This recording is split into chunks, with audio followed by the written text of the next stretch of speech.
Hello viewers, কেমন আছেন আপনারা সবাই? আলহামদুলিল্লাহ আমি অনেক ভালো আছি। আজ আমি নিয়ে এসেছি জলপাই আচার। খুব মজার এবং লোভনীয় রেসিপি। আশা করছি অনেক ভালো লাগবে আমার এই আজকের রেসিপিটা। আচার খেতে পছন্দ করে না এমন লোক নেই বললেই চলে। তো বন্ধুরা, আপনারা কে কে আচার খেতে পছন্দ করেন অবশ্যই আমার কমেন্ট বক্সে কমেন্ট করে জানাবেন আপনাদের মূল্যবান মতামত। আর আমি যেভাবে আচার তৈরি করব, এইভাবে আচার তৈরি করলে সারা বছর ঘরে রেখে খেতে পারবেন। ফ্রিজে রাখতে হবে না। অনেকে ফ্রিজে রেখে সারা বছর খায়, কিন্তু এই আচারটা আমি যেভাবে তৈরি করেছি এইভাবে যদি আপনারা আচার তৈরি করেন তাহলে ফ্রিজে রাখতে হবে না, সারা বছর নর্মাল এমনিতেই বাইরে রেখে আচারটা খেতে পারবেন। তো বন্ধুরা, ভিডিওটি না টেনে দেখতে থাকুন আমি কিভাবে আচারগুলো তৈরি করলাম। তো চলুন দেখি।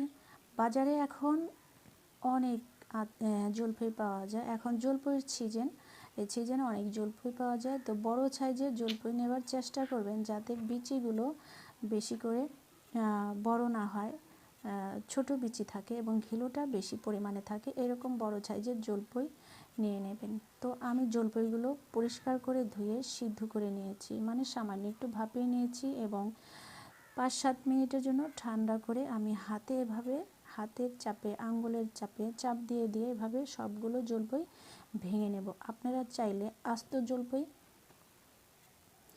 মাঝখানে একটু কেচে কেচে মশলা দিয়ে মেখে একটু হালকা রোদ্রে শুকিয়ে তারপরে আপনারা, আমি যেভাবে তৈরি করেছি একই প্রসেসে আপনারা আস্ত জলপাইও তৈরি করতে পারবেন।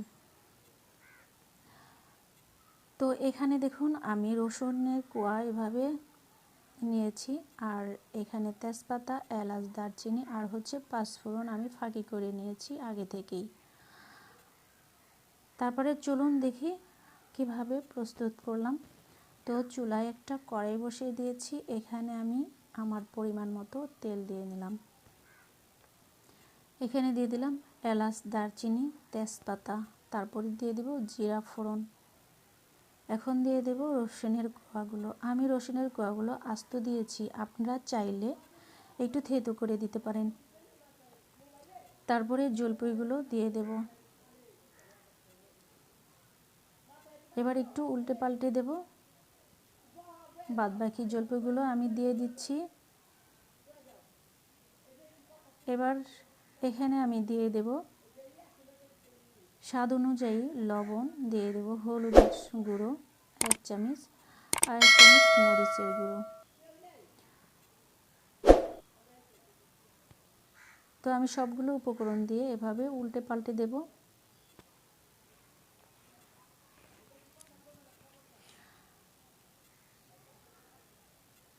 তো আমাকে এভাবে উল্টে পাল্টে দিতে হবে, কারণ তলানিতে যেন দাগ লেগে না যায়, সেদিকে লক্ষ্য রাখতে হবে। তো এই যে দেখুন বন্ধুরা, আমি এভাবে উল্টে পাল্টে দিচ্ছি। তো আমি সামান্য পরিমাণে একটু চিনি দিয়ে দিব, কারণ আমি এটা খিচুড়ি দিয়ে খাওয়ার জন্য তৈরি করছি। আচারটা সামান্য একটু পরিমাণে, মানে 1 চামচ পরিমাণ চিনি দিয়েছি, আপনারা চাইলে আরও বেশি দিতে পারেন।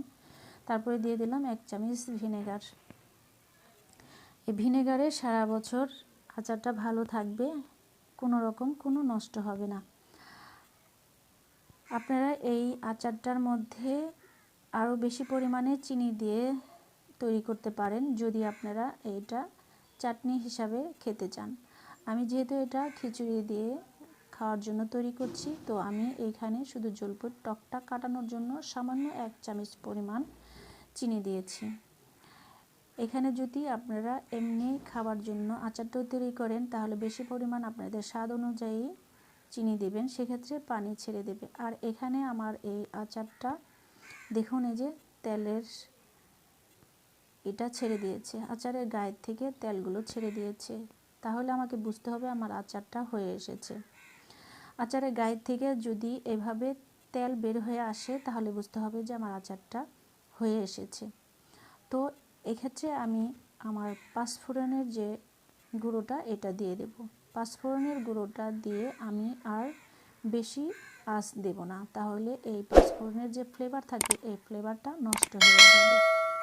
পাঁচফোড়নের গুঁড়োটা দেবার পরে 3 থেকে 4 মিনিট আমি এভাবে উল্টে পাল্টে নেব।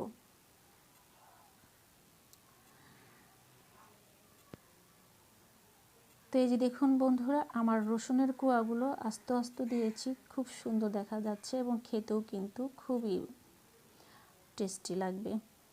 খিচুড়িটা খেতে গেলে এই আস্ত কোয়াগুলো যখন আপনারা খিচুড়ির সঙ্গে একটু হাতের আঙুলে চেপে চেপে ডলে ডলে খাবেন, তাহলে কিন্তু এই ফ্লেভারটা খুব ভালো আসে, খেতে খুব ভালো লাগে।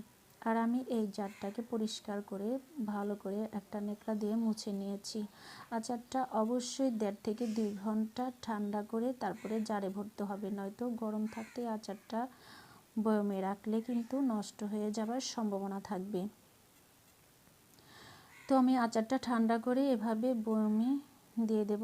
দেখুন আমার আচারটার কালারটা কিন্তু খুবই লোভনীয় হয়েছে, আর সাথে যে এই রসুনের কোয়াগুলা দেখতে কিন্তু খুব সুন্দর লাগছে। এই যে দেখুন বন্ধুরা, আমার 1 কেজি জলপাইয়ে আমার এই ছোট একটা জার আর বড় একটা জার, 2টা জার হয়েছে 1 কেজি জলপাইতে। তো এখন আমি এই সরিষার তেল দিয়ে এই আচারটা ডুবো ডুবো করে রাখবো। যদি আচারটা ডুবিয়ে না দেন তাহলে কিন্তু আচারটা উপর দিয়ে মাস্ক পরে আচারটা নষ্ট হয়ে যাওয়ার সম্ভাবনা থাকবে। তো আপনারা চেষ্টা করবেন সব সময় মানে ডুবো তেলের ভিতরে আচারটা রাখার জন্য, একদম ডুবো ডুবো করে রাখতে হবে, তো আচারটা কিন্তু নষ্ট হয়ে যাবে। আপনারা আচার তৈরির সময় ওই মশলা যখন কষাবেন তখন কিন্তু আপনারা সরিষা দিয়েও আচারটা তৈরি করতে পারেন। তো আমার যেহেতু ঘরে ঘানে ভাঙানো সরিষার তেল ছিল, তো আমি সরিষা বাটা দিইনি। তো এই যে দেখুন বন্ধুরা, আমি এটা একটু শুকিয়ে গেছিলো আর একটু তেল দিয়ে নিলাম। তো এভাবে ডুবো ডুবো করে রাখতে হবে যাতে উপরে শুকনো না থাকে।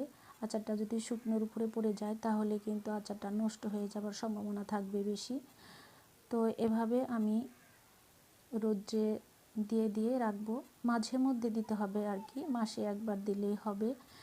রোদ্রে দিয়ে দিয়ে এভাবে রাখলে আচারটা খুব ভালো থাকবে, নষ্ট হবে না। ফ্রিজেও রাখতে হবে না, এমনিতেই বাইরে রেখে রেখে খাওয়া যাবে প্রায় 1 বছর মতো। আমি যেভাবে আচারটা তৈরি করলাম এভাবে কিন্তু সব রকমের আচারই একই প্রসেসে তৈরি করতে পারবেন, সেটা চালতারই হোক, আমেরই হোক আর জলপাইয়েরই হোক।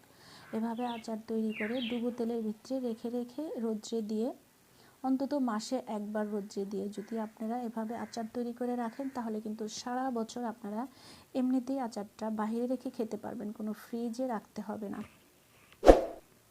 তো বন্ধুরা, আপনারা কে কে কী আচার খেতে পছন্দ করেন অবশ্যই আমাকে জানাবেন। আর আমার ভিডিওটি ভালো লাগলে অবশ্যই লাইক দিবেন এবং পাশে থাকা ছোট্ট বেল আইকনটি অল অপশনে ক্লিক করে দেবেন, যাতে পরবর্তী ভিডিও দেওয়ার সাথে সাথে নোটিফিকেশনটি আপনাদের কাছে পৌঁছে যায়। আপনারা ভালো থাকবেন, সুস্থ থাকবেন। আল্লাহ হাফেজ।